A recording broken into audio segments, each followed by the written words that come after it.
traducido y predicado para todos aquellos que hablan en español, desatando la verdad del Evangelio de Jesucristo a un mundo perdido para la gloria de Dios.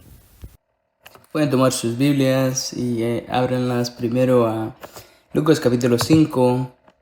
Eventualmente estaremos en Lucas 22, pero quiero que primero se dirijan a Lucas capítulo 5. Acabamos de cantar sobre el Antiguo de los Días. Y ese pasaje que Abe nos leyó en Daniel capítulo 7 se trata todo sobre el Hijo del Hombre, y acercándose al Antiguo de los Días y recibiendo un reino.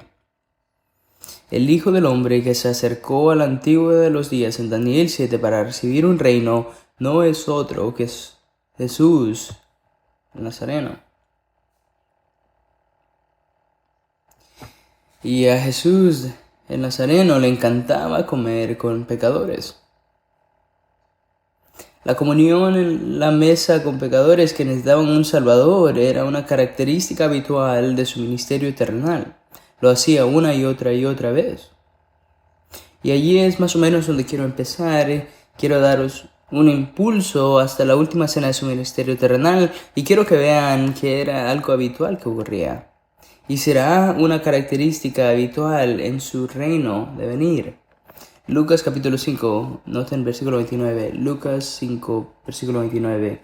Y Levi, ese es Mateo, le ofreció un gran banquete en su casa y había un grupo grande de recaudadores de impuestos y otros que estaban sentados a la mesa con ellos, y los fariseos y los escribas se quejaban a los discípulos de Jesús diciendo: ¿por qué coméis y bebéis con recaudadores de impuestos y con pecadores? Respondiendo Jesús les dijo: los sanos no tienen necesidad de médicos, sino los que están enfermos. No he venido a llamar a justos, sino a pecadores al arrepentimiento. Así que esta es la dinámica en su mesa. Pecadores enfermos, espiritualmente enfermos, necesitando un médico. Pecadores en su mesa que necesitaban arrepentimiento. Si estuvieras en una de sus mesas, solo te habrías sentido diferente a él, pero nunca te habrías sentido no querido por él o amado por él. Miren capítulo 7, versículo 36. Capítulo 7, versículo 36. Uno de los fariseos le pedía que comiera con él, y entrando en la casa del fariseo se sentó a la mesa, y aquí había en la ciudad una mujer que era pecadora. Aquí viene otra. Y cuando se enteró que Jesús estaba sentado a la mesa, el fariseo trajo un frasco de alabastro de perfume y poniéndose detrás de él a sus pies, llorando, comenzó a regar sus pies con lágrimas y los sacaba con su cabellos de su cabeza, besaba sus pies. Pero al ver esto, los fariseos que le había invitado, dijo para sí: si este fuera profeta, sabría quién y qué clase de mujer es la que está tocando, que es una pecadora. Esto es sorprendente, tener esta comunión con un pecadora como ella. Noten Lucas capítulo 14. A Lucas le gusta recolectar esto. Lucas 14, versículo 1.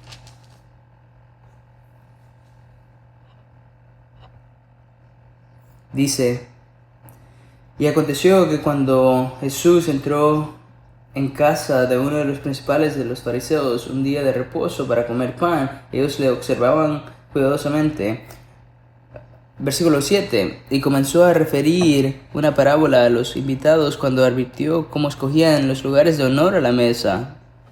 Ellos miraban a la mesa de cenar como un lugar para encontrar honra, pero Jesús lo miraba como una mesa donde estás enfermo y yo quiero estar contigo. Tú no tienes honor, pero quiero estar contigo. Entonces, versículo 12. Jesús incluso les enseñaba a los que estaban alrededor de él cómo hacer lo mismo. Y dice versículo 12.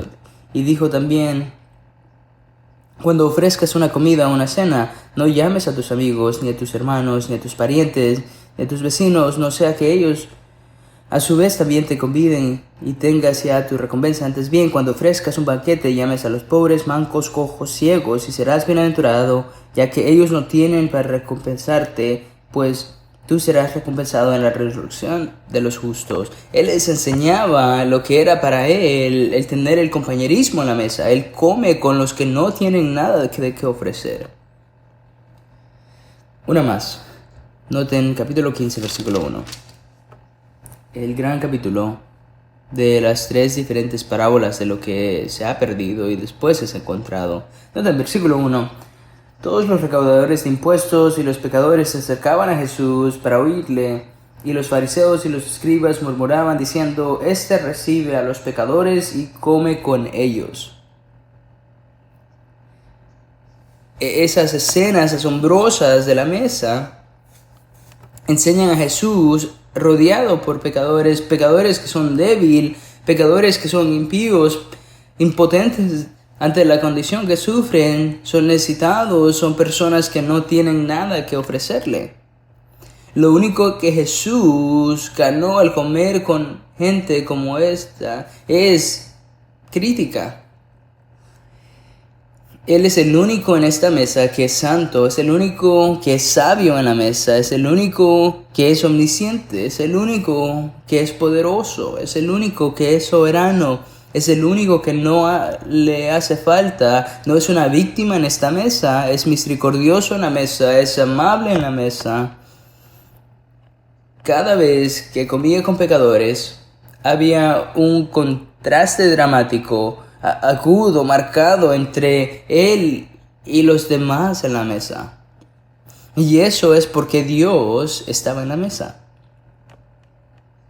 Estaba comiendo con pecadores como tú y yo. Y nuestra escena en Lucas capítulo 22 no es diferente a todas las escenas anteriores, pero sí es su última. Es la última cena de su primera venida. Noten, Lucas 22 capítulo 14. Y Jesús está una última vez rodeado por pecadores. 12 de ellos, de hecho. Hombres preciosos para él. Y ellos son extremadamente débiles. Ellos son imperfectos. Ellos son necios. De hecho, incluso son peligrosos para él. Y el contraste marcado y dramático está presente una vez más. Jesús se muestra dramáticamente en esta mesa. Él es muy amable. Él es el organizador, el presentador esta vez. Y él es amable y es sincero y gentil. Y él le dice la verdad a ellos sobre ellos. Es omnisciente en esta mesa. No le falta información en esta mesa. Él está sentado en esta mesa. Está tranquilo. Es un pastor en esta mesa. Es Dios en esta mesa. Y Él dice que todo en su mesa va exactamente según lo planeó. Todo está en orden en esta mesa. Noten la trayectoria perfecta de la mesa que se está estableciendo aquí en el versículo 14. Y dice: Cuando llegó la hora, se sentó en la mesa y con ellos los apóstoles, y les dijo: Intensamente deseo comer esta Pascua con vosotros antes de padecer, porque os digo que nunca más volveré a comerla hasta que se cumpla en el reino de Dios, que viene. Y él comerá allí una vez más, pero no hasta allí. Versículo 17. Y habiendo tomado una copa, después de haber dado gracias, dijo: Tomad esto y repartirlo entre vosotros, porque os digo que ahora en adelante no beberé el fruto de la vida hasta que venga el reino de Dios. Y habiendo tomado pan, después de haber dado gracias, lo partió y les dio, diciendo: Este es mi cuerpo por vosotros, es dado a hacer esto en memoria de mí. De la misma manera tomó la copa después de haber cenado, diciendo: Esta copa es el nuevo pacto de mi sangre. Y noten esta escena. Después, versículo 21. Mas he aquí, la mano del que me entrega está conmigo en la mesa. Y después esto. porque en verdad el Hijo del Hombre va según se ha determinado. Eso significa, todo está en trayectoria. El reino de Dios planeado por el Hijo del Hombre va tal como estaba planeado, está en camino, no está fuera de control, no está derrocado ni desviado. Desde la última cena de Israel en Egipto, la Pascua, hasta la última cena de Jesús en Jerusalén, hasta su primera mesa en su reino venidero, todo va exactamente como está planeado y decidido. Y como está rodeado de pecadores en esta mesa, no deberíamos sorprendernos de encontrar dinámicas desalentadoras en su mesa. Dinámicas desalentadoras que solo Jesús podía conocer. Porque el soberano en la mesa en realidad incluyó estas dinámicas desalentadoras en su mesa. Era forma y plan, parte del plan. Noten, versículo 21 al 23, un traidor está en su mesa. Aquí, la mano del que me entrega está conmigo, porque en verdad el Hijo del Hombre va según se ha determinado. Pero hay de aquel hombre por quien él es entregado. Y después empezaron a discutir entre sí quién iba a hacer esto. Y como las cosas no pudieran empeorar, otro momento desalentador, los discípulos eran los que estaban en su mesa, y versículo 24, se suscitó también entre ellos un altercado sobre cuál de ellos debería ser considerado como el mayor. Y Jesús les dijo: los reyes de los gentiles se enseñorean de ellos, y los que tienen autoridad sobre ellos son llamados bienhechores. Pero no es así entre vosotros. Antes el mayor entre vosotros hágase como el menor, y el que dirige, que sirve. ¿Por cuál es mayor, el que se sienta a la mesa o el que sirve? No es el que se sienta a la mesa, sin embargo, entre vosotros yo soy el que sirve. Y después sus invitados a cenar, versículo 31, dice: Simón, Simón, mira que Satanás os ha reclamado para zarandearos como trigo, pero he rogado por ti para que tu fe no falle, y tú, una vez hayas regresado, fortalece a tus hermanos. Y pobre Pedro, en esta mesa, está tan engañado en su propia confianza, versículo 33, y dice: Pedro, Señor, estoy dispuesto a ir contigo tanto a la cárcel como a la muerte. Pero Jesús le dijo: te digo, Pedro, que el gallo no cantará hoy hasta que hayas negado 3 veces que me conoces. El Hijo del Hombre quiso que todo esta dinámica desalentadora estuviera en la mesa con él. Dijo él: no os elegí a todos, y sin embargo uno de ustedes es el diablo. Esta mesa con invitados está perfectamente en camino. Y uno se puede preguntar, ¿por qué hace esto? ¿Por qué permite estos desalentadores y momentos desanimadores?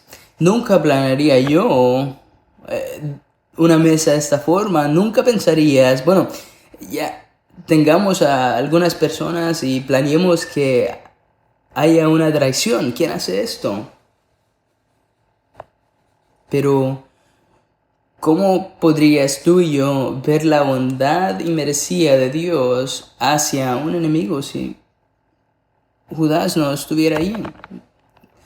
¿Notaste que pasé y salté una parte? ¿Cómo veremos a Jesús sufriendo? Versículo 28. Vosotros sois los que habéis permanecido conmigo en mis pruebas. Jesús está impresionado por su fidelidad de ellos hacia Él. Ustedes son los que han permanecido conmigo en mis pruebas. Y así como mi Padre me ha otorgado un reino, os otorgo que comáis y bebáis en la mesa de mi reino, y que sentáis en tronos juzgando a las 12 tribus de Israel. Esto era parte del plan de ir a la cruz, de morir por los pecadores débiles. Y este es porque no encontrarías a Jesús preocupado en esta mesa, no levanta las manos en frustración, no da ninguna prueba que su agenda de reino está siendo ignorada o frustrada, porque no es así. El Hijo del Hombre va como ha sido determinado para él. Así que esta mañana pensé que sería refrescante para vuestros corazones ver a tu Salvador, creyente, en un entorno como este, para recordarte de sí, su maravillosa misericordia, su asombroso y poderoso control para orquestar un evento como este en el camino hacia su reino. Pero también quiero que se recuerden de su afán por estar cerca de discípulos débiles como tú y yo. Y para aquellos que están aquí esta mañana que no habéis creído en Jesucristo, tenéis que ver al Salvador en su mejor momento, cuando está siendo rodeado de alguno de los peores. Y no tiene miedo de tener uno como tú en su mesa. Nosotros, los creyentes, somos pruebas vivientes de eso para ti. Y tienes que venir a si aún no lo has hecho. Tienes que acercarte a Él con fe. Aquí está nuestro título para hoy: el soberano Hijo del Hombre en su desalentadora mesa. El Hijo soberano del Hombre en su desalentadora mesa. Esta semana les daré 3 afirmaciones y la siguiente semana les daré 3 más. Estas son las 3 afirmaciones de solo Jesús. Solo Jesús puede exponer una traición secreta en su mesa. Solo Jesús puede hacer eso. Número 2, solo Jesús puede corregir la ambición individual en su mesa. Y tercero, solo Jesús puede recompensar a amigos defectuosos pero fieles en su mesa. Número 1. Primero, solo Jesús puede exponer una traición secreta en su mesa. ¿Cómo empieza el versículo 21? Dice: mas hay aquí algo que ustedes tienen que ver. Este es el momento en que Jesús quiere revelar algo que nadie más tiene en su radar. Jesús va a revelar algo que nadie más en la mesa puede ver. Incluso Judas no quiere que esto esté a lo abierto. Jesús acaba de revelar que el nuevo pacto, un vínculo entre Él y sus discípulos, la lealtad forjada a través de la sangre, su sangre derramada en el versículo 20, acaba de revelar eso. ¿Y la traición está en su mesa? La mano del que me entrega está conmigo en la mesa. Esto implica a Judas. Y la traición de Judas es la peor posible porque es secreta, porque es escondida. Ni siquiera los 11 habían visto este desarrollo. En el versículo 23, entonces comenzaron a discutir entre sí quién sería el que iba a hacer esto. Ellos no sabían, pero Jesús lo sabía. Solo Jesús lo había visto. Esto es también la peor traición posible porque es cometida por uno de sus amigos en un entorno amistoso. Uno de quien Jesús eligió personalmente para estar en su mesa tiene algo cruelmente personal contra Jesús. Ahora, culturalmente hablando, de la mesa o convivir en la mesa era cuando se expresaba amor mutuamente. Así era como se expresaba el amor el uno por el otro, donde se expresaba algo en común, unidad, donde se expresaba la lealtad, donde se expresaba un compromiso mutuo. Teóricamente, esto debería ser la habitación más segura en Jerusalén para Jesús en su última noche. Y sin embargo, la traición está en su mesa y el Hijo del Hombre va como se le decide. El liderazgo religioso tienen espías en todas partes. Seguro que no había alguien dentro de esta habitación. En esta sala, en esta mesa, debería ser sido la única mesa en toda Jerusalén libre de traiciones. Que uno de estos 12 amigos acepte la invitación de Jesús y sea uno de los 12 hombres y acepte su hospitalidad y en el mismo tiempo estar en el proceso de hacerle daño de la manera más grave y reprobable, es absolutamente escandaloso. Y sin embargo, dice, el Hijo del Hombre va como se ha determinado. Versículo 23 revela cuán competente era la hipocresía de Judas entre los 11. Durante 3 años, piensen esto, durante 3 años 11 hombres lo conocían sus gestos, conocían su risa, conocían sus debilidades, sus fortalezas, le dieron su dinero para que lo custodiara, hicieron ministerio con él, piénsenlo, sanaron a las personas, sirvieron con él, fueron perseguidos junto a él, lloraron con él y sin embargo no podían ver lo que Jesús veía en la mesa. De hecho, se ven completamente sorprendidos. Y esa traición salió a luz, se desenterró en la mesa, no porque los 11 la buscaron y la encontraron, y no salió a la superficie porque Judas empezó a sentir realmente la presión y finalmente se derrumbó y confesó.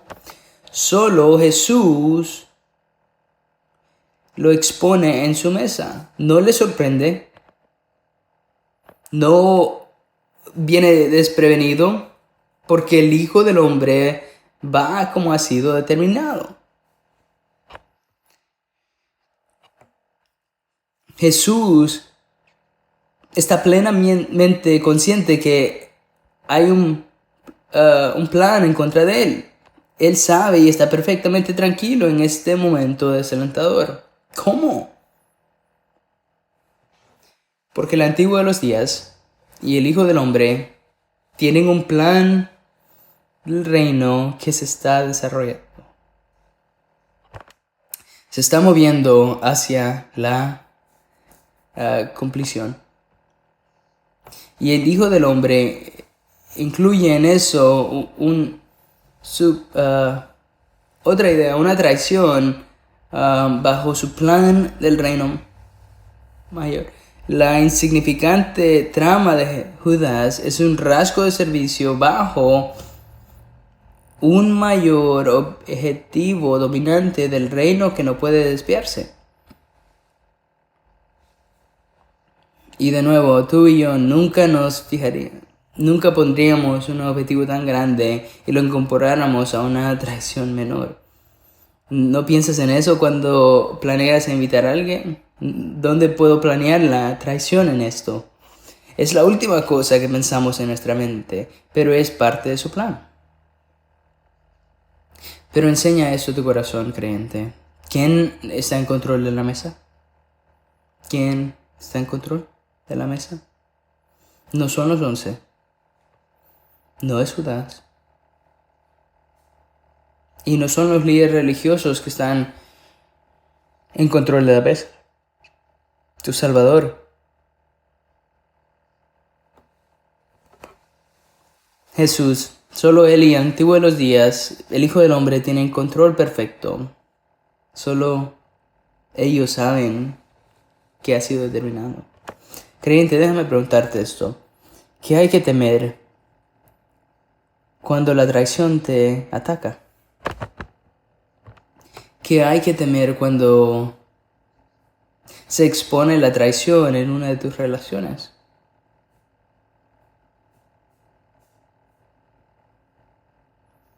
¿Alguna vez tus circunstancias no van como se ha decidido para ti o determinado? Bueno, que Jesús controló soberanamente su plan del reino y controló soberanamente esta mesa. Controló soberanamente la amenaza de Judas como en su mesa, pero no tiene control de lo que está pasando contigo. Está preocupado,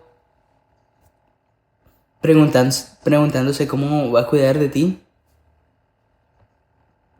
El pasaje del Antiguo Testamento sobre esto, que no se puede evitar, es cuando José dice al final de Génesis a sus hermanos que lo traicionaron y dice, ¿qué es lo que dice? Ustedes lo que hicieron para maldad, pero Dios hizo su maldad para mí, para bien. ¿De eso salió algo bueno? Sí. ¿Fue traición? Sí. Y el pastor nos los acaba de predicar el domingo pasado, Romanos 8:28, y sabemos que todos los que aman a Dios, todo funciona para bien. Nosotros somos llamados conforme a su propósito. ¿Todo está saliendo para bien en su mesa? Sí. Tenemos que terminar el versículo 22. Ay de aquel hombre por quien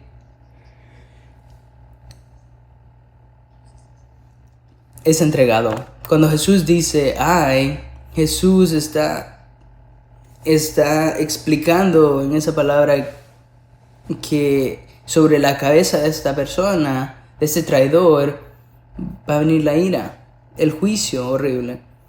Nadie en esta mesa puede ver esa traición, nadie puede descubrirlo excepto Jesús. Solo hay uno que lo vio y hay uno que lo sacó a la luz, y Jesús lo hizo revelando esta traición y revelando que es en realidad parte del plan, que todo va como ha sido determinado. Número 2. Solo Jesús puede corregir la ambición personal. Versículo 24 al 27. Esto es realmente impactante, pero la exposición, el traidor expuesto en la mesa en realidad abrió la puerta a descubrir que había desacuerdo entre ellos. Versículo 23, discuten entre ellos mismos. Versículo 23 dice: entonces comenzaron a discutir entre sí de quién sería el que haría esto. Bueno, ¿tú piensas que es él? Bueno, ¿tú piensas que soy yo? Ellos empezaron a discutir. Jesús no aparece en ninguna parte de esa discusión. Están discutiendo entre ellos. Y Jesús simplemente estaba sentado al lado. Y estos estaban discutiendo. Y después va el siguiente, en el versículo 24, y hubo una discusión entre ellos. Un altercado. Jesús está en la mesa, pero no está en la discusión. Ahora en el versículo 24 empiezan a discutir quién es el mayor. Entre ellos estaban hablando de quién era el peor y ahora de quién es el mejor.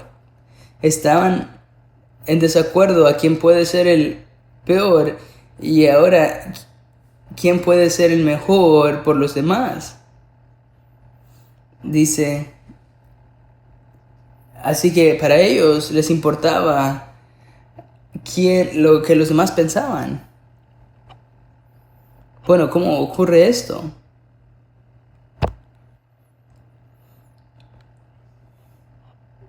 Tengo un estatus aquí en este grupo por encima del resto, las personas me dicen. A ellos les importaba esto en la mesa. Se me considera el mejor, era el argumento. Y Jesús está sentado ahí viendo esto. Viendo a sus amigos hacer esto. No hay ni una sola persona en la mesa diciendo, por favor, cállense, espere. Jesús, ¿puedes repasar eso una vez más? ¿Qué has dicho? No hay ninguna persona en la mesa diciendo, no hay otra forma en que tú y los antiguos de los tiempos podías hacer esto del reino sin ser traicionado. ¿Es posible? Ni una sola persona sí hizo una pregunta así. Ninguno cogió una de estas pistas y trató de buscar otra forma. Ninguno dijo esto. Sin embargo, ellos discutían entre sí, diciendo, la gente piensa que soy más grande que tú.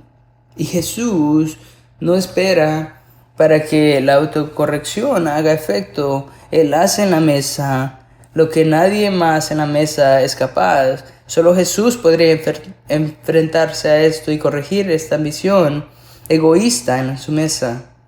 Y Él da el golpe. Versículo 25. Los reyes de los gentiles se enseñorean de ellos, y los que tienen autoridad sobre ellos son llamados bienhechores. Pero no es así con vosotros antes. El mayor entre vosotros hace como el menor.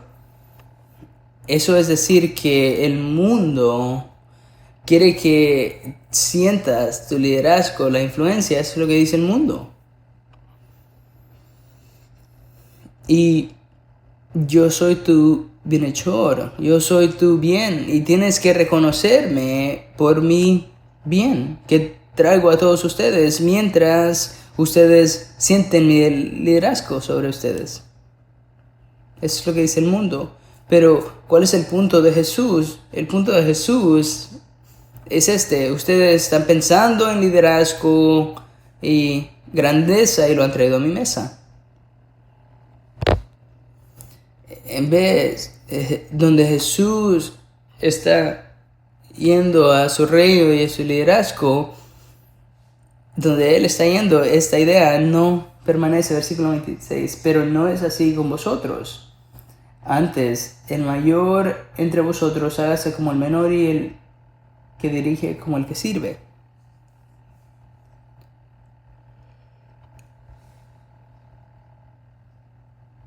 El que entre ustedes tenga el mayor liderazgo tiene que ser como yo, un siervo. Y los siervos en esta cultura eran los que hacían las actividades más bajas, los que tienen menos función de ser el mayor. Ningún siervo en una casa puede decir yo tengo la más influencia. Sin embargo, ellos tenían menos oportunidad. Lo que hubiera pasado aquí, ellos hubieran estado exhortando a humillarse para bajar su autoestima, para que no piensen como que tienen un reclamo a una grandeza, pero sin embargo no lo pueden hacer. El propio ejemplo de Jesús, momentos antes, cuando les lavó los pies, debería haber sido suficiente para desmoronar este pensamiento erróneo. Versículo 27.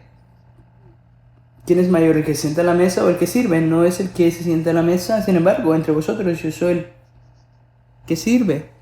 Jesús es el que organizó esta cena, es el líder en esta mesa, es el que habría estado sirviendo, y sin embargo, el Hijo del Hombre, con todos sus derechos para ser servido de toda majestad, como un rey en camino a su reino, Él sirvió a ellos. Marcos 10:45, porque el Hijo del Hombre no vino a ser servido, pero para servir y para dar su vida como rescate por mucho. Noten, el enfoque de Jesús hacia el liderazgo, el enfoque para influir, el enfoque a su grandeza es completamente en contra del mundo. La forma de pensar y liderar de Jesús no es solo diferente de cómo el mundo lo ve, sino es opuesto a cómo el mundo lo ve. Es lo contrario de lo que resulta natural a vosotros en nuestra carnalidad. Esposos cuando lideras, padres cuando lideras, es lo contrario a lo que viene naturalmente cuando controlas a los demás y estás en una posición de liderazgo. No es contrario, Jesús no hace las cosas diferentes, Él hace lo opuesto a esa. Se siente como para ti y para mí, como que tenemos que empujarnos para llegar a la cima, pero eso no es tuyo para dártelo a ti mismo, no es tuyo para ganar. Pedro más adelante en su vida escribe en 1 Pedro capítulo 5 versículo 6, dice: humillaos bajo la poderosa mano de Dios para que Él pueda exaltarlos en el momento adecuado. ¿Quién hace eso? ¿Tú puedes escoger cuándo? ¿Yo puedo escoger cuándo? No, Jesús hace esto. Así que está aquí humillándose a la vista del Antiguo de los días en su mesa, sabiendo que en el momento adecuado será ¿qué? Exaltado, elevado. Y en su última noche, en su última cena con sus amigos, revela que después de 3 años de sus discípulos día y noche caminando con Él, siguen pensando más como en el mundo que en la forma de que Él piensa sobre el liderazgo. Eso debió ser desalentador en el momento. ellos están en lo opuesto a Jesús, en esta línea de pensamiento. No solo están pensando diferente a Jesús, están pensando lo opuesto a él en su mesa. Así que él debe corregir esta ambición egoísta. Y el momento no puede ser más desalentador que este. Un pensamiento tan equivocado, tan débil, tanta inmadurez espiritual en estos hombres sale en el peor momento posible. Se han olvidado de que uno de ellos va a traicionarlo. Llega justo después de esto. Y yo digo, ¿en serio? Todo va según ha sido determinado. No parece nada así, ¿verdad? Yo miro lo que ocurre aquí y me pregunto, ¿cómo en todo esto puede estar Dios en este momento? Y eso me hace quererme hacer esta pregunta y se los hago a ustedes. ¿Por qué he pensado esto? Bueno, ¿en dónde más en mi vida he estado haciendo esto? Donde miro y digo, Dios no está en ninguna parte de esto. Es un desastre. ¿Es eso posible? Lo que Jesús dice sobre este momento, comparado a lo que veo, muchas veces no encaja. Y aquí es donde viene el momento de la fe, ¿no es así?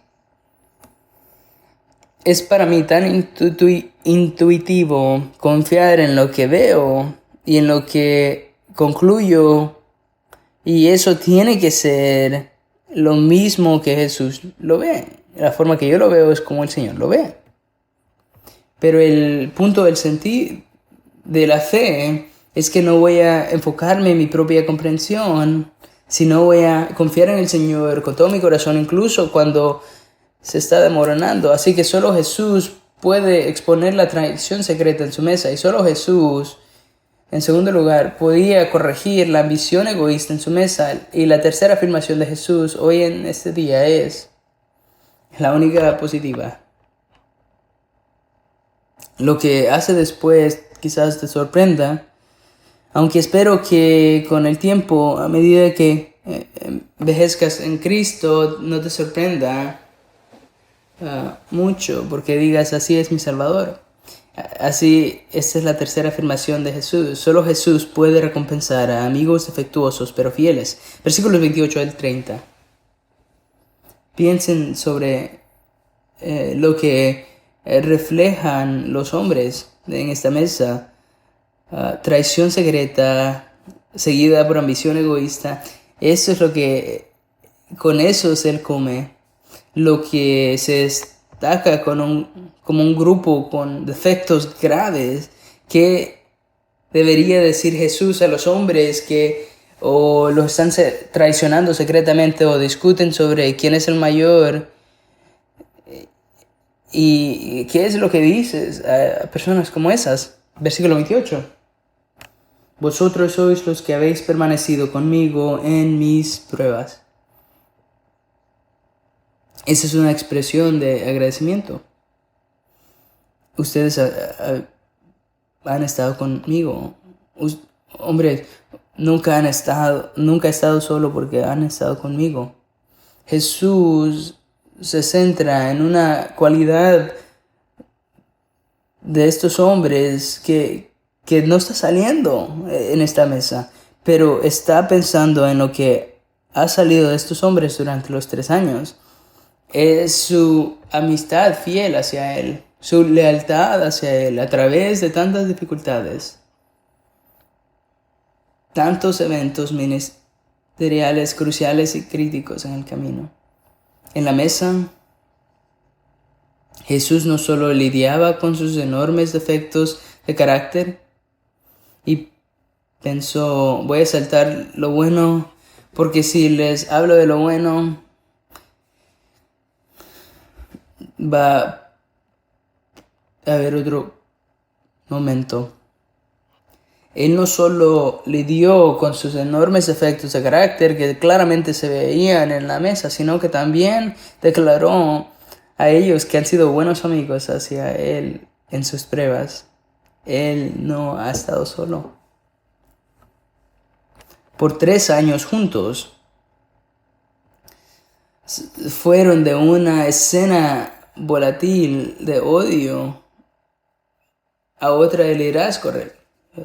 Estuvieron ahí cuando innumerables discípulos desertaron de Jesús en Juan capítulo 6, cuando su enseñanza se volvió demasiado difícil para la mayoría, pero perseveraron y allí estuvieron con él esta última noche. Lo más probable es que Judas ya no estaba desde este punto. Lo que Jesús quiere destacar en este momento no es su tendencia al ser egoístas, no para enfatizar su autoexaltación, pero quiere enfocarse en su lealtad hacia él, en sus pruebas. Estos hombres significan mucho para él. Cuando entras en relación con Jesús, solo te sentirás diferente a él, pero nunca serás no amado por él. No ha estado solo, pero ha estado rodeado por amigos fieles.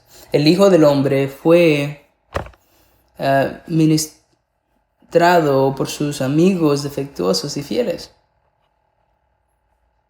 En este momento, en la mesa de la última noche, estos amigos son el regalo misericordioso de Dios para el Hijo del Hombre.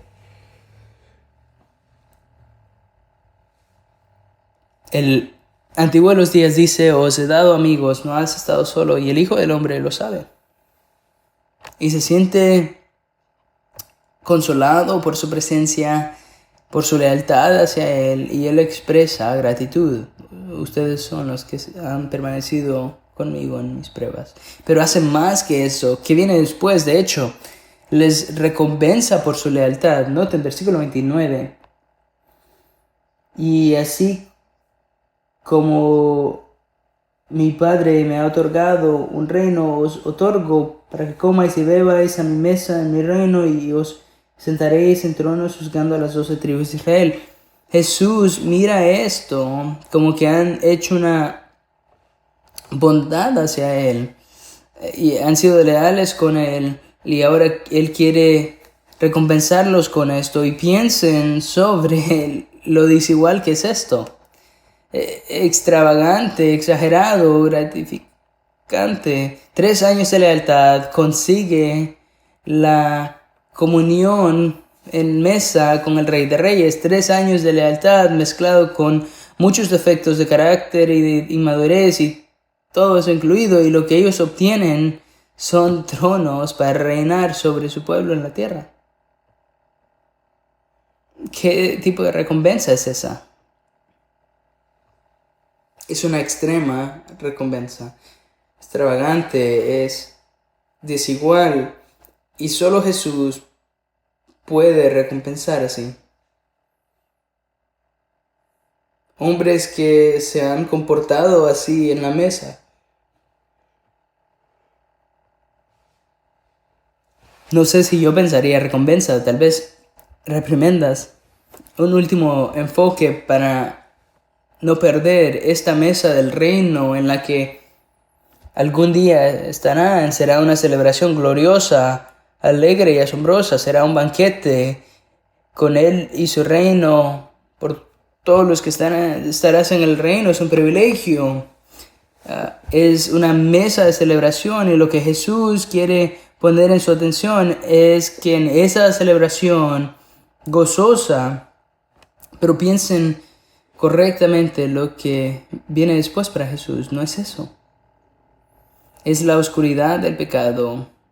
Es la oscuridad de mi pecado y tu pecado. Es la oscuridad de la ira de Dios que le asfixia en la cruz. Y sin embargo, Él no quiere que sea ese su punto de enfoque. Él quiere enseñarles más allá, porque Él llevará esa carga sobre sí mismo. Es su copa para beber y la beberá. Piensen sobre Hebreos 12, 2 y 3. Poniendo nuestros ojos en Jesús, el autor y perfeccionador de la fe, porque el gozo puesto enfrente de Él soportó la cruz. Vamos a mirar más allá del sufrimiento hacia la recompensa. Allí es donde despreciaba la vergüenza. Es bastante vergonzoso lo que está pasando en la mesa. Y lo despreció y al final lo corrigió. Y es lo mismo que pasó en la cruz. Y tenemos que considerar a aquel que considerar a él para no desmayar. Así es como Jesús trata a sus discípulos. Así es como nos trata a nosotros. Él sabe todo sobre ti, creyente. Él sabe todo sobre nosotros. Él conoce las promesas que no cumplimos, no se le ocultan. Tus debilidades no se ocultan para Él. Tus inmadureces están justo delante de Él. Él las ve todas. No dudará en ser sincero contigo y mostrar tu amor propio. Va a exponer tu egoísmo. Él te dirá que no debe ser así contigo. Te dirá que te consideras más importante de lo que deberías. Y aún así derrama su favor sobre sus discípulos. Escucha, creyente, este nunca se apartará de ti, nunca se apartó de estos hombres. Creyente, Él sigue trabajando en ti. No puedo esperar a la próxima semana porque vamos a ver cómo obra en la vida de Pedro. Él fracasa grandemente y lo único diferente entre Pedro y Judas era Jesús. Él sabe cómo aferrarse hacia ti hasta el final en todas tus debilidades, en toda tu inmadurez, y Él te enfrentará y te llamará al arrepentimiento. No he venido a llamar a quienes están bien a mi mesa, llamé a los que están enfermos, ahora ven a mi mesa y es tiempo que te arrepientas. Él sigue trabajando en ti, sigue adelante en tu fidelidad hacia Él, creyente. Tus defectos no cambiarán su opinión sobre ti. Y si no conoces a Cristo y no crees en Él en esta mesa, si aún no te has entregado en fe a Jesús, ¿por qué? ¿Por qué no lo has hecho? Ven a Él por fe hoy. Él invita a los pecadores cansados y cargados a sí mismo. Cuando te acercas a Él, te sentirás muy diferente a Él, pero nunca te sentirás no amado por Él. Cuando vengas a Él por fe y arrepentimiento, cree en el nombre de Jesús, que Él te salve. Ven a Él. Oremos.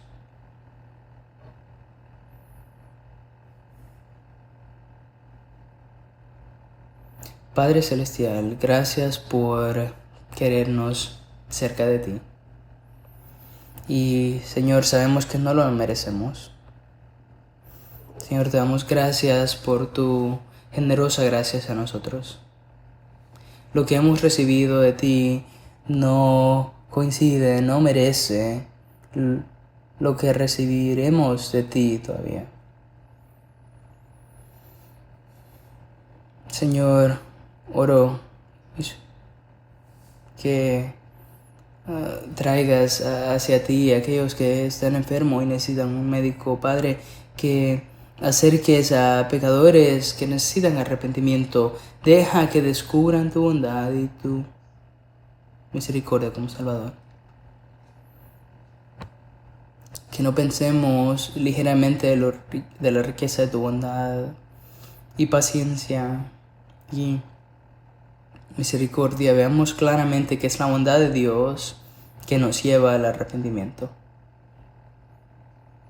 Y lo pedimos en el nombre de Jesús. Amén. Para más información sobre esta enseñanza y otros recursos, puede dirigirse a nuestro sitio web cbckaty.org o acercarse a la mesa de recursos en español al final de nuestro servicio.